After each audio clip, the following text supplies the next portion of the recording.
દિલ્હી વિધાનસભા ચૂંટણીના 70 બેઠકોના પરિણામ આવી રહ્યા છે। અત્યારે ટ્રેન્ડ સામે આવી રહ્યા છે અને ચૂંટણી આયોગના ડેટા પ્રમાણે અત્યારે ભારતીય જનતા પાર્ટી આગળ ચાલી રહી છે દિલ્હીમાં ટ્રેન્ડ્સમાં, જ્યારે આમ આદમી પાર્ટી પાછળ ચાલી રહી છે। દિલ્હીમાં અત્યારે ભારતીય જનતા પાર્ટી 38 બેઠકો પર આગળ ચાલી રહી છે, જ્યારે આમ આદમી પાર્ટી 26 બેઠકો પર આગળ ચાલી રહી છે અને કોંગ્રેસ આ વખતે એકાદ બેઠક પર ખાતું ખોલાવી શકે એવી સંભાવના છે, કારણ કે કોંગ્રેસ પણ એકાદ બેઠકની આસપાસ આગળ ચાલી રહી છે। ચૂંટણી પંચ મુજબના આ વલણમાં અત્યારે ભારતીય જનતા પાર્ટી એટલે બહુમતને પાર કરતી દેખાઈ રહી છે। 36 બેઠકો દિલ્હીમાં જીતવા માટે જરૂરી હોય છે અને અત્યારે 38 બેઠક પર આગળ ચાલી રહી છે।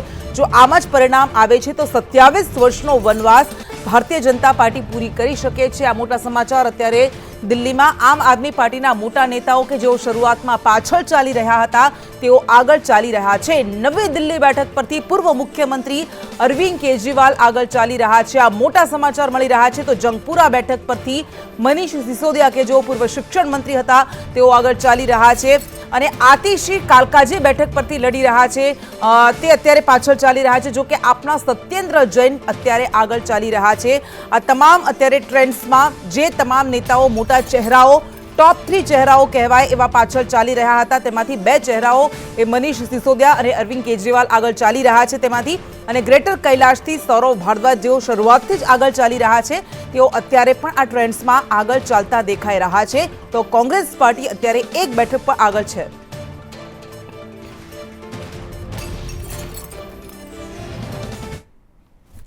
અને અંબાજીમાં પૂર્વ મુખ્યમંત્રી વિજય રૂપાણીએ મોટું નિવેદન આપ્યું છે। તેમણે કહ્યું કે કેજરીવાલના વાયદા ખોટા સાબિત થઈ રહ્યા છે। રૂપાણીએ દિલ્હીમાં જીતનો વિશ્વાસ વ્યક્ત કર્યો છે। શરૂઆતમાં ભાજપનો ટ્રેન્ડ જોવા મળી રહ્યો છે તેવું તેમણે કહ્યું। આ ઉપરાંત દિલ્હી ઇલેક્શન પર તેઓ કહી રહ્યા છે કે કેજરીવાલે જે પણ વાયદા આપીને દિલ્હીની જનતાને ભ્રમિત કરી હતી આ બધા જ વાયદાઓ તેમના ખોટા સાબિત થઈ રહ્યા છે। ભારતીય જનતા પાર્ટી જીત હાંસલ કરશે તેવો વિશ્વાસ તેમણે વ્યક્ત કર્યો છે।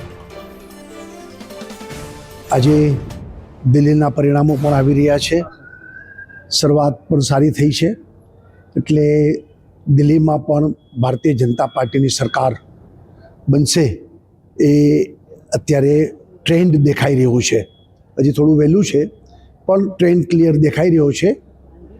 એટલે જે દિલ્હીની રાજધાની અને ભારતની રાજધાની દિલ્હી અને દિલ્હીમાં લગભગ 27 વર્ષ પછી ભારતીય જનતા પાર્ટીનું શાસન બનશે અને દિલ્હીની પણ પ્રગતિ દેશની સાથોસાથ થશે જ એવી મને શ્રદ્ધા છે।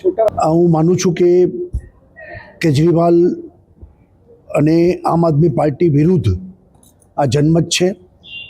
ખોટા વાયદા, રેવડીઓ અને માત્ર ને માત્ર જેને કહીએ કે લોકોને, ગરીબ માણસોને એક ઠગવાનું કામ, એમના મતો લઈ અને માત્ર ને માત્ર ભ્રષ્ટાચાર, દેશ હિત વિરુદ્ધ કામ કરવું, આ સિવાય કશું હતું નહીં। એનો જવાબ આ વખત દિલ્હીની જનતાએ આપ્યો છે એવું માનું છું। તો હતા પૂર્વ મુખ્યમંત્રી વિજય રૂપાણી। તેઓ કહી રહ્યા છે કે દિલ્હીમાં ભારતીય જનતા પાર્ટી જીતવાની છે। જો કે આમ આદમી પાર્ટી તરફથી પણ પ્રતિક્રિયાઓ સામે આવી રહી છે। તેઓ કહી રહ્યા છે કે જે આ ટ્રેન્ડ્સ છે પરિણામ અમારી તરફમાં આવશે, પરંતુ નવી દિલ્હી બેઠક પરથી પૂર્વ મુખ્યમંત્રી અરવિંદ કેજરીવાલ આગળ ચાલી રહ્યા છે। ग्रेटर कैलाश थी आपना सौरव भारद्वाज आगळ दिखाई दे रही है। सूखा तो समाप्त है, अब जो है वो फसल कितनी बेहतर हो उतना ही बाकी है। लेकिन आपको क्या लगता है कि कौन से ऐसे कारण थे जिसकी वजह से भारतीय जनता पार्टी जो है जीतती हुई नजर आ रही है, आम आदमी पार्टी हारती हुई नजर आ रही है? केजरीवाल की झूठ और लूट की सरकार से दिल्ली की जनता उभी हुई थी और उनको पूरा विश्वास है कि आदरणीय नरेंद्र मोदी जी के नेतृत्व में भारतीय जनता पार्टी ही दिल्ली को समस्याओं से निजात दिला सकती है। इसलिए जो है भारतीय जनता पार्टी के पक्ष में प्रचंड जनादेश देने का निर्णय दिल्ली की जनता ने लिया। अच्छा, लेकिन अरविंद केजरीवाल अपने पूरे कैंपेन में एक बात स्पष्ट कहते हुए नजर आ रहे थे कि अगर आम आदमी पार्टी की सरकार नहीं बनती है तो जो गरीब कल्याण की योजनाएं हैं, जन कल्याण की योजनाएं हैं, वो नहीं चलेंगी, उसको खत्म कर दिया जाएगा। लेकिन आप लोगों ने भी मैनिफेस्टो में करीब करीब वही वादे किए हुए हैं जो आम आदमी पार्टी के मैनिफेस्टो में दिखाई दे रहा है। तो आप लोगों को लगता है कि अगर आप लोगों की सरकार बनती है तो जो आप लोगों का जो मैनिफेस्टो है उसको पूरी तौर पे लागू करेंगे? निश्चित तौर पर भारतीय जनता पार्टी जहां पर भी अपना संकल्प पत्र और बाकी लोगों का घोषणा पत्र होता है, भारतीय जनता पार्टी का संकल्प पत्र होता है और भारतीय जनता पार्टी संकल्प पत्र को 100% क्रियान्वित करने के लिए प्रख्यात है। तो जबकि केजरीवाल जो हैं सिर्फ वादे करते हैं और वादे न करने के बाद हाथ जोड़कर माफी मांगने के लिए कुख्यात हैं। अच्छा, आप लोगों ने भी 2 बड़े वादे किए हुए हैं। एक तो ये है कि दिल्ली में जो प्रदूषण है उसको आप लोगों की अगर सरकार बनती है तो खत्म करेंगे, और यमुना की जो सफाई है आप लोगों की तरफ से ये भी क्लेम किया गया है कि 3 सालों के भीतर वो पानी पीने लायक बन जाएगा। तो वास्तव में ऐसा होगा? निश्चित होगा। देखिए, यमुना जी भी साफ होंगी। आज आप देख रहे हैं गंगा जी में 2013 में डुबकी लगाने से संतों को भी संकोच हो रहा था प्रयाग में, और आज 2025 में जब भारतीय जनता पार्टी की सरकार का वहाँ पर नेतृत्व हुआ 2017 से 25 के बीच में, तो स्वयं अखिलेश यादव भी जो हैं वहाँ पर डुबकी लगाने में जरा भी संकोच नहीं कर रहे हैं। तो दिल्ली में ही यमुना जी जो हैं 76% फीसद जो है प्रदूषण यमुना जी में दिल्ली में ही क्यों होता है, उत्तराखंड में पूरी तरह भारतीय जनता पार्टी ने एक्सपोज किया। भारतीय जनता पार्टी दिल्ली में बहुत भारी बहुमत से सरकार बनाने जा रही है। सर, एग्जिट पोल में 42 प्लस फिगर्स दिए गए थे, क्या लगता है इसका जो नंबर है ये क्रॉस हो पाएंगे? नहीं, हम तो 50 तक पहुंचेंगे ऐसा उम्मीद है। जी सर, थैंक यू। तो करीब कितनी सीटें जीतेंगे आप लोग? 100% 45 प्लस रहेंगे। 45 प्लस। ये प्रेम शुक्ला है, भारतीय जनता पार्टी के राष्ट्रीय प्रवक्ता, जिनकी तरफ से दावा किया जा रहा है। लेकिन अभी भारतीय जनता पार्टी के मुख्यालय का नज़ारा क्या है? ये दिल्ली प्रदेश का मुख्यालय है। आप देख सकते हैं कि कहीं भी बहुत ज़्यादा अभी खुशी नहीं है, और इसकी सबसे बड़ी वजह यही है कि आपको याद होगा कि बिहार विधानसभा चुनाव में जब भारतीय जनता पार्टी पटाखे फोड़ते हुए नजर आई और बाद में परिणाम बदल गए, तो अभी कहीं ना कहीं भारतीय जनता पार्टी पूरा इंतजार कर रही है। एक तरह से जब क्लियर मेजॉरिटी दिखे और जीतती हुई पूरे क्लियर तौर पे दिखे, तभी भारतीय जनता पार्टी जश्न मनाएगी। लेकिन लोगों के चेहरे पे इस बात की खुशी है कि 27 सालों बाद ही सही, लेकिन भारतीय जनता पार्टी एक बार फिर सत्ता में लौटती हुई नजर आ रही है। दिल्ली से कैमरामैन रोहित त्रिपाठी के साथ मैं अजय यादव, संदेश न्यूज। તો ભારતીય જનતા પાર્ટીના નેતાઓને તમે સાંભળ્યા, પ્રેમ શુક્લાને સાંભળ્યા, શાહનવાઝ હુસૈનને સાંભળ્યા, તેઓ કહી રહ્યા છે કે ભારતીય જનતા પાર્ટી આ વખતે જીતવાની છે। ચર્ચા આપણે આગળ કરીશું, પરંતુ એ તમામ ચહેરાઓ, આમ આદમી પાર્ટીના મોટા ચહેરાઓ અત્યારે આગળ ચાલી રહ્યા છે ને અત્યારે 39 બેઠક પર ભારતીય જનતા પાર્ટી અને આમ આદમી પાર્ટી 30 બેઠક પર, એટલે શરૂઆતમાં જે બહુ મોટો અંતર હતું તે હવે ધીમે ધીમે ઘટ્યું છે। 30 બેઠકો પર આમ આદમી પાર્ટી ટ્રેન્ડ્સમાં આગળ ચાલી રહી છે, જ્યારે કોંગ્રેસ 1 બેઠક પર। ચર્ચા આપણે કરીશું। આપણી સાથે ભારતીય જનતા પાર્ટીમાંથી દીપક જોશી જોડાઈ ગયા છે, કોંગ્રેસમાંથી સંજય પટવા જોડાઈ ગયા છે। આ બંનેનું સ્વાગત છે। દીપકભાઈ, 27 વર્ષનો વનવાસ આખરે પૂરો થશે કે કેમ? સંભાવના તો અત્યારે દેખાઈ રહી છે, કારણ કે 35-36 બેઠકની આગળ 3 બેઠક પર અત્યારે આ ભારતીય જનતા પાર્ટી આગળ ચાલી રહી છે અને હજુ એ વધી પણ શકે છે, કોઈક મોટો ઉલટફેર ન થાય તો। શું લાગે છે? કારણ કે મોટા નેતાઓ તો વિશ્વાસ વ્યક્ત કરી રહ્યા છે, પણ તમને કેટલો વિશ્વાસ? બેન, 2 ઇલેક્શનની છેલ્લી વાતચીત કરીએ, 2015 ને 2020। બંનેમાં જોવા જઈએ તો ભારતીય જનતા પાર્ટી પાસે 2015માં માત્ર 3 સીટો જેવું હતું, 2020માં 8 સીટો હતી।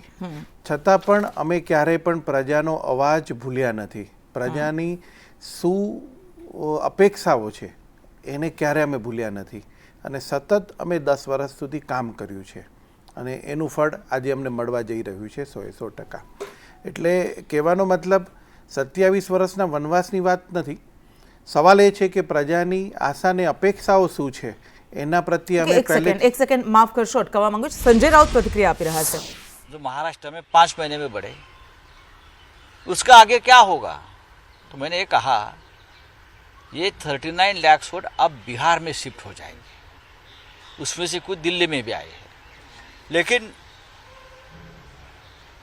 प्रधानमंत्री 10 साल से दिल्ली में थे, लेकिन वो दिल्ली नहीं जीत पाए, तो उनकी एक आखिरी इच्छा रहेगी, शायद राजनीति में होती है, कि मेरे होते हुए दिल्ली में जीतना चाहिए। तो किसी भी हद तक जाकर दिल्ली में जीत हासिल करने की कोशिश हो रही है। अब तक पूरा निर्णय आया नहीं है, कांटे की टक्कर है।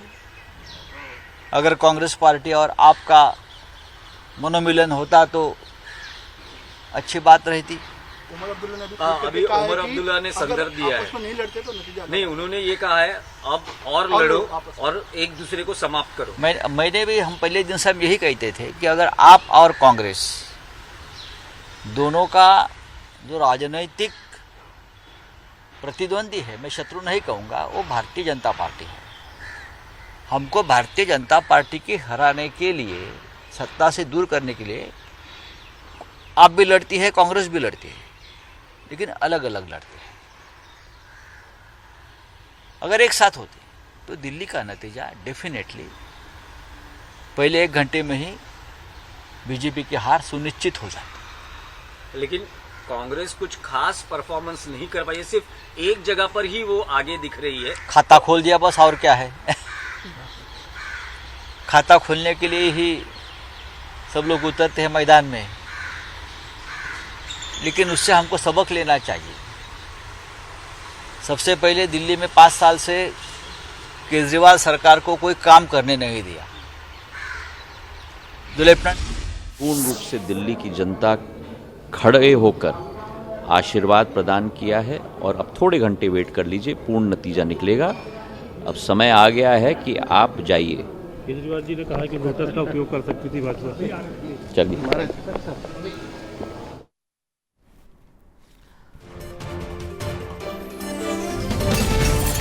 તો અત્યારે ભારતીય જનતા પાર્ટીના નેતાઓ વિશ્વાસ વ્યક્ત કરી રહ્યા છે, પરંતુ દિલ્હીમાં ફરી એક વખત જે રીતે ધીમે ધીમે ટ્રેન્ડ સામે આવી રહ્યા છે, ફરી એક વખત ભારતીય જનતા પાર્ટી અને આમ આદમી પાર્ટી વચ્ચે કાંટે કી ટક્કર જોવા મળી રહી છે। કારણ કે જે આમ આદમી પાર્ટી શરૂઆતમાં 19 બેઠકો પર આગળ હતી તે અત્યારે 30 બેઠકો પર આગળ આવી ગઈ છે, જ્યારે ભારતીય જનતા પાર્ટી કે જે 45 બેઠકો પર આગળ હતી તે અત્યારે 39 બેઠક પર આગળ આવી ગઈ છે। એટલે એ પાછળ થઈ છે, જેના કારણે બંને વચ્ચે કાંટે કી ટક્કર અત્યારે જોવા મળી રહી છે। આ મામલો રસાકસી ભર્યો રહે છે કે પછી આગળ જતા હજુ પરિણામોમાં કંઈ મોટો ફેરફાર આવે છે, ઉલટફેર આવે છે, તે જોવાનું રહેશે। પરંતુ કોંગ્રેસ છેલ્લી 2 ચૂંટણીઓમાં 0 બેઠક મેળવી શકી હતી, એક પણ બેઠક નહોતી મેળવી શકી, ખાતું પણ નહોતી ખોલાવી શકી। આ વખતે કોંગ્રેસની પૂરેપૂરી લડાઈ હતી કે ખાતું ખોલાવી શકે, અને અત્યારે ટ્રેન્ડ્સમાં જે પ્રમાણે દેખાઈ રહ્યું છે કોંગ્રેસ 1 બેઠક પર આગળ ચાલી રહી છે। આ એ જ કોંગ્રેસ છે કે જેણે 98 થી 2015 સુધી 13 સુધી 15 વર્ષ સુધી દિલ્હીમાં શાસન કર્યું છે શીલા દીક્ષિતના નેતૃત્વમાં, અને અત્યારે એ કોંગ્રેસ 1 બેઠક માટે પણ વલખા મારી રહી છે। જો કે સારી વાત છે કે જો એ 1 બેઠક પણ મેળવી શકે છે, પરંતુ अजय यादव अपने साथ जोड़ाई गया है। अजय, जो कांग्रेस 2013 तक दिल्ली में शासन पर थी शीला दीक्षित के नेतृत्व में, और इस बार कांग्रेस की लड़ाई आम आदमी पार्टी के साथ थी, क्योंकि पूरी तरह से हमलावर रही आम आदमी पार्टी के ऊपर, वो राहुल गांधी हो या प्रियंका गांधी हो, हमने देखा। लेकिन वही दोनों पार्टी इंडिया ब्लॉक्स की दोनों पार्टी है। जिस तरह उमर अब्दुल्ला ने भी कहा कि अभी और भी लड़ो, एक दूसरों को खत्म कर दो, जो आम आदमी पार्टी ने गुजरात और हरियाणा में कांग्रेस के साथ किया, क्या ऐसा दिख रहा है कि वही कांग्रेस ने आम आदमी पार्टी के साथ दिल्ली में किया है?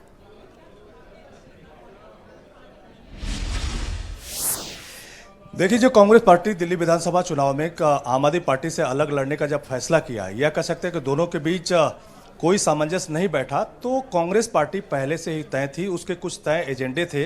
दरअसल ये पूर्व विधानसभा चुनाव जो है कांग्रेस पार्टी छोटी छोटी खुशियों के लिए लड़ना चाहती थी।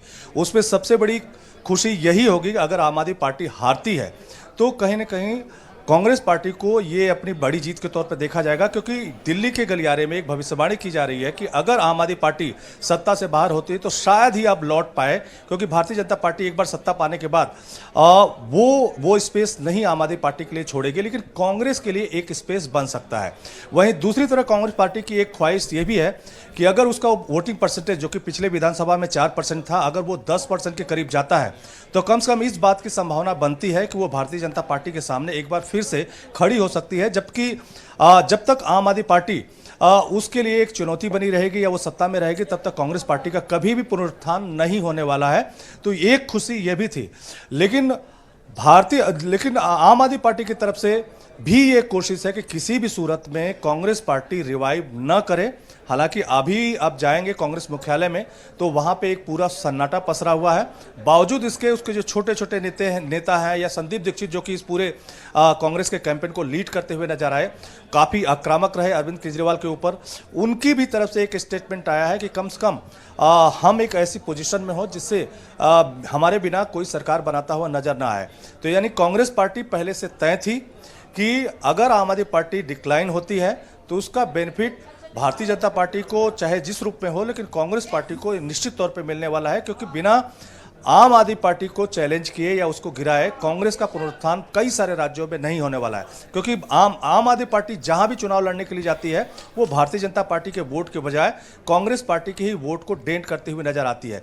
तो दोनों कहीं न कहीं एक दूसरे के खिलाफ लड़ते हुए नजर आए, इसीलिए एक साथ भी नजर नहीं आए। और उसकी सबसे बड़ी वजह यही थी कि कांग्रेस पार्टी पहले से ही तय थी कि किसी भी सूरत में आम आदमी पार्टी की सरकार न बने या किसी भी सूरत में जो कांग्रेस पार्टी है उसका वोटिंग परसेंटेज आगे बढ़े, और हो सकता है कि अगर कुछ सीट मिले तो वो उससे ज़्यादा बेहतर हो सकता है।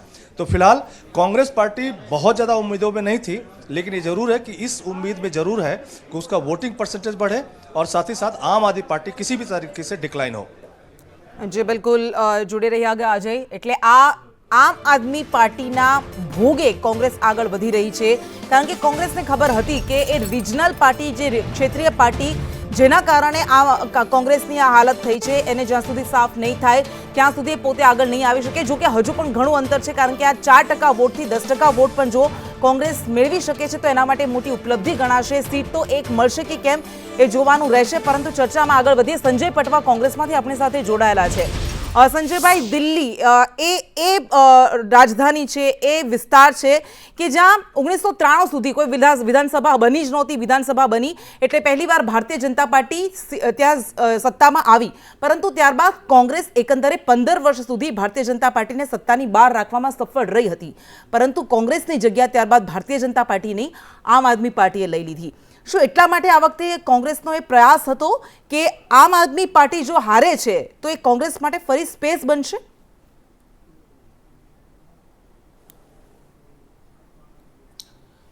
પહેલી વાત તો કે અમારે કોઈને હરાવવા કરતાં કોંગ્રેસ પાર્ટી ત્યાં ફરીથી સર્વાઈવ થાય, ફરીથી ત્યાં સત્તામાં આવે એવા પ્રયત્નો છે।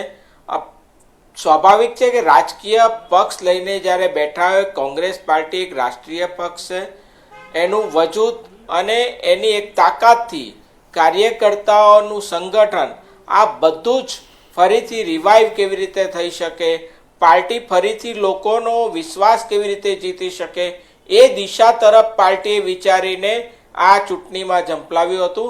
અને મને વિશ્વાસ છે કે કોંગ્રેસ પાર્ટી વોટિંગ પર્સન્ટેજ બી વધશે। જે કોંગ્રેસ પાર્ટીએ દિલ્હીમાં 15 વર્ષ સુશાસન આપ્યું, ખૂબ શીલા દીક્ષિતની આગેવાનીમાં ખૂબ સુંદર કામગીરી કરી, અને એના પછી આ પાર્ટી જ્યારે આવી, અમે આમ આદમી પાર્ટી કે ભારતીય જનતા પાર્ટી હારે કરતાં કોંગ્રેસ ત્યાં ફરીથી રિવાઇવ અને સત્તા પર આવે એવી પરિસ્થિતિનું નિર્માણ કરવા માટે આ ચૂંટણી જંગ લડી રહ્યું છે। અચ્છા, પણ તમને લાગે છે સંજયભાઈ, ઠીક છે આવીશું આપની પાસે, દીપકભાઈ પાસે જઈએ ફરી એક વખત।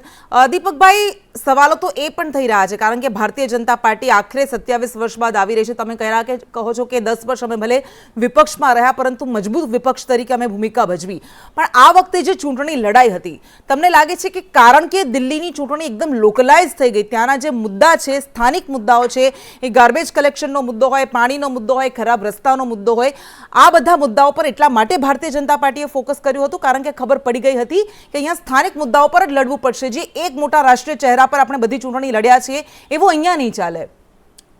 બેન, આમાં કેવું છે કે સૌથી પહેલાં કોઈ પણ પ્રજાનો એક કોમન, બધી આખી જે પ્રજા છે એનો એક અવાજ હોય છે કે કોમન જે છે અને જે નેસેસિટીવાળી જે વસ્તુ છે, સૌથી પહેલાં પ્રાથમિક જરૂરિયાત જેને આપણે કહી શકીએ, એ પહેલાં પૂરી થવી જોઈએ। સરકાર પાસે પહેલી અપેક્ષા એ હોય છે, જેની અંદર આપની જે સરકાર છે, કેજરીવાલજીની સરકારે એ સંપૂર્ણપણે નિષ્ફળ ગઈ છે। ચોખ્ખા પાણીની બાબતની વાતચીત હોય, પોલ્યુશનની બાબત હોય કે જે દરેક માણસને ટચ થઈ છે, ચોખ્ખું પાણી પણ, એટલે જે પ્રાથમિક દ્રષ્ટિએ જે કંઈ જોઈએ એ મુદ્દાઓ એ ક્યારે પણ આ સરકારે આપની સરકાર લઈ શકી નથી અને એના ઉપર ક્યારે એમણે ધ્યાન નથી આપ્યું. એમને માત્ર એક જ વસ્તુ હતી કે કોઈ પણ લાલચ આપો અથવા તો કોઈ પણ તમે યોજના થકી કોઈ પણ પ્રજાને તમે પૈસા આપો તો એના થકી આપણે પ્રજાનું દિલ જીતી શકીશું અથવા વોટ જીતી શકીશું.